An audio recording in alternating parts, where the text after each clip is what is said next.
इस स्टोरी की डिमांड हमारे सब्सक्राइबर बेनेजी, अल्ताफ मंसूरी और बीटीएस आर्मी ने की थी। ये फेयर फाइल्स में दिखाई गई एक स्टोरी है। मैं किसी भी प्रकार से इस स्टोरी की सत्यता को प्रमाणित नहीं करता, तो चलिए इस स्टोरी पर चलते हैं। ऐसा माना जाता है कि वैम्पायर या पिशाच जीवित भी हो सकते हैं या मरने के बाद भी वो वैम्पायर बन सकते हैं। वैम्पायर्स का जिक्र यूरोपियन कंट्रीज में सबसे ज्यादा सुनने को मिलती है। अमेरिका में भी वैम्पायर्स की एक पूरी कम्युनिटी रहती है, जिन्हें डॉक्यूमेंट्रीज में भी दिखाया गया है। पर ये सभी जीवित लोग हैं जिन्होंने अपने आप को वैम्पायर्स की तरह ढाल लिया है। वैसे तो आप वैम्पायर्स के बारे में काफी कुछ जानते होंगे, तो बिना टाइम वेस्ट किए हुए इस स्टोरी पर फोकस करते हैं। एपिसोड की शुरुआत होती है और हम रघु और सारिका को न्यू घर में शिफ्ट होते हुए देखते हैं। पर सारिका को वो जगह कुछ अजीब लगती है। वहीं जब रघु और सारिका अपने रूम की तरफ जाते हैं तो रघु बाकी सामान लेने के लिए वहाँ से चला जाता है और तभी सारिका को एक बूढ़ी औरत दिखाई देती है जो देखने में काफी डरावनी लग रही थी। वो सारिका को अपने पास बुलाती है और जब सारिका उसके पास जाती है तो वो औरत उसका गला दबाने लगती है और कहती है कि भाग जाओ यहाँ से वरना मारे जाओगे। और सारिका जोर जोर से चिल्लाती है और वहाँ से भागती है और तभी रघु वहाँ आ जाता है, जहाँ सारिका कहती है कि भैया भैया वो औरत। पर वहाँ तो कोई नहीं था।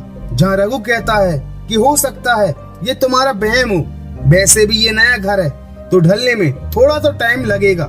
जिसके बाद दोनों अपने फ्लैट में चले जाते हैं। जब सारिका देखती है कि दरवाजे पर काफी सारे लॉक लगे हैं, उसे ये काफी अजीब लगता है कि आखिर इतने सारे लॉक्स का क्या काम। और वो रघु से पूछती है, जहाँ रघु कहता है कि अच्छा है ना, जब मैं घर से बाहर रहूंगा तो तुम सेफ तो रहोगी, और वैसे भी दिल्ली जैसे शहर में इतना सस्ता फ्लैट मिल जाना भी कोई कम बात है क्या। हाँ, घर गंदा जरूर है क्योंकि कई दिनों से बंद जो पड़ा था, पर अब हम आ गए हैं ना तो घर भी चमका देंगे और अब हमारी किस्मत भी चमकने वाली है। चलो आओ, मैं तुम्हें तुम्हारा रूम दिखाता हूँ। और उस रूम के खिड़की दरवाजे पर भी काफी सारे लॉक्स लगे थे और पुराना ओनर अपना सारा फर्नीचर और सामान भी वहीं छोड़ गया था, जो सारिका को काफी अजीब लगता है। वहीं जब सारिका चाय बनाने जाती है तो चीनी मिल ही नहीं रही थी और वो चीनी लेने बाहर चली जाती है और एक रूम को खटखटाती है और कहती है कि हम यहाँ अभी शिफ्ट हुए हैं, आपके पास चीनी मिलेगी क्या। जहाँ वो लड़का कहता है कि मेरे पास चीनी नहीं है, हमारी खत्म हो गई। और तभी सारिका नकाब पहने एक आदमी से डर जाती है और तभी तरन वहां आ जाता है, जो कहता है डरो मत, ये कोई भूत नहीं बल्कि इसने मास्क पहना हुआ है, मैं इस सोसाइटी का चेयरमैन हूँ। और तभी रघु भी वहां आ जाता है, जहाँ तरन सारिका के साथ फ्लर्ट करने लगता है और कहता है कि आइए ना अंदर, आज हम सब भी आपके हाथों की चाय पियेंगे। और सभी घर के अंदर चले जाते हैं। जब सारिका देखती है कि एक इंसानी भेजा हत्थे में उबल रहा है, जिसे देखकर वो काफी हैरान हो जाती है।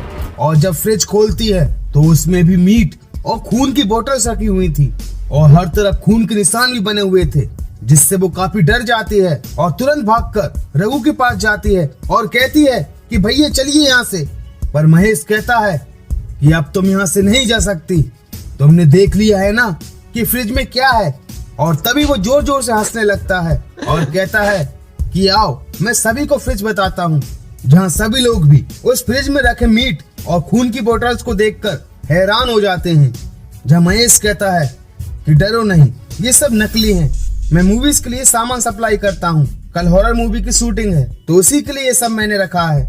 जिसके बाद सभी वहाँ से चले जाते हैं। वहीं जब सारिका अपने रूम में होती है तो उसे कपड़े में लिपटी एक किताब मिलती है जो चमगादड़ पिशाच के बारे में थी।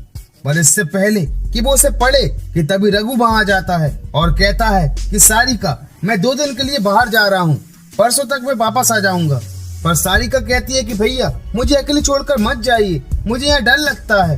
पर रघु कहता है कि सारिका अब काम के लिए तो जाना ही पड़ेगा ना, और अब तुम्हें इसकी आदत डालनी होगी, और अगर कोई हेल्प पड़े तो तरन से ले लेना। और ये कहकर रघु वहां से चला जाता है और सारिका सभी लॉक्स लगाकर उस बुक को पढ़ने लगती है, जिसमें लिखा था कि चमगादड़ पिशाच मरे हुए लोग होते हैं जो दूसरों का खून पीकर जिंदा रहते हैं, और अगर पिशाच किसी को काट ले तो वो भी एक पिशाच बन जाता है और ये सदा जबान रहते हैं ये इंसान और जानवरों का कच्चा मांस खाते हैं और उनका खून पीते हैं, और इसके अलावा पिशाच कुछ भी खा पी नहीं सकते। पिशाच हमेशा अंधेरे में रहते हैं और सूरज की रोशनी इन्हें भस्म कर देती है। शीशे में इनकी परछाई नजर नहीं आती। वो चमगादड़ों की तरह ही उल्टी लटक कर सोते हैं। इनके कई वंश होते हैं, लेकिन सभी पिशाचों का एक ही राजा होता है, और ये राजा अपनी रानी खुद चुनता है।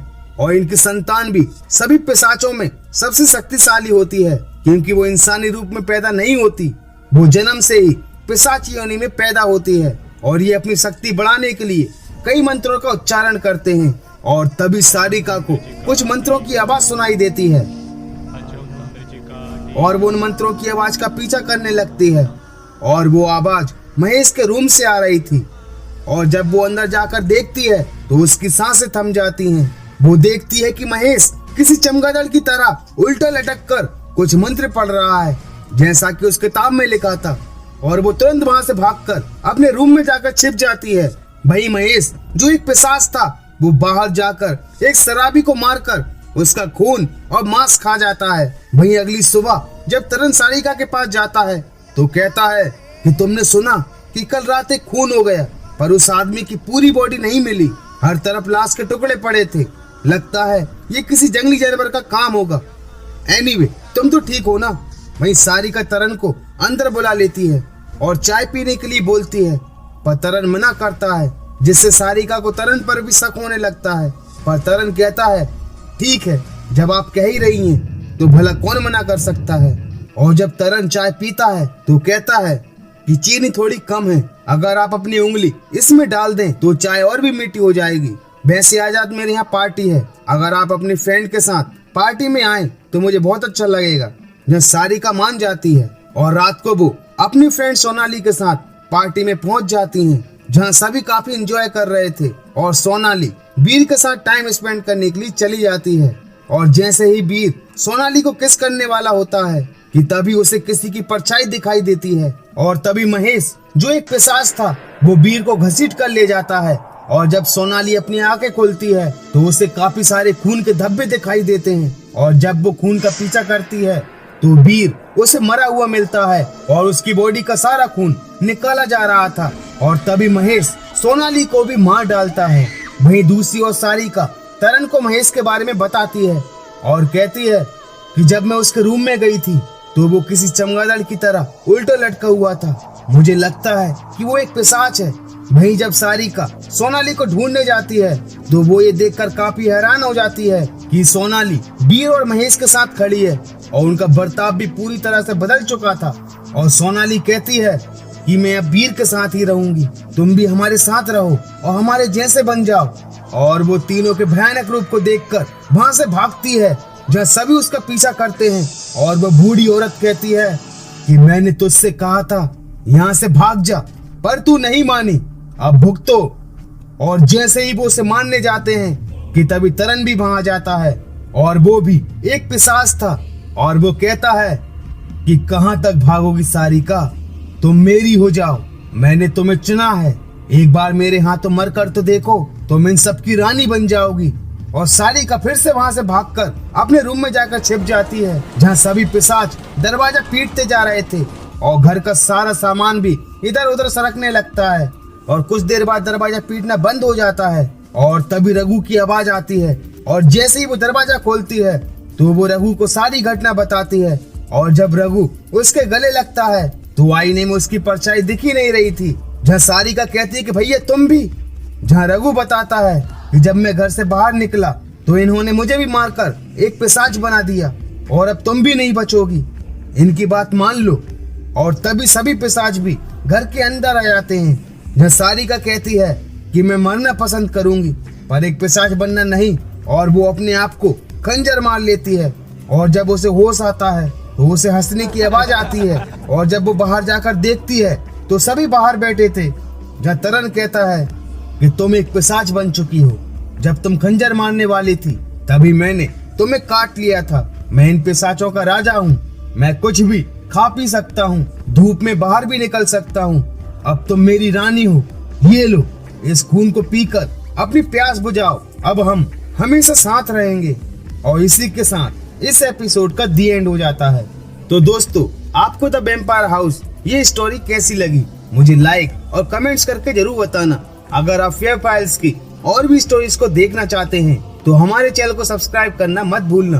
तो मिलते हैं फियर फाइल्स की एक और दहशत भरी खौफनाक स्टोरी के साथ। And thank you so much for watching this video.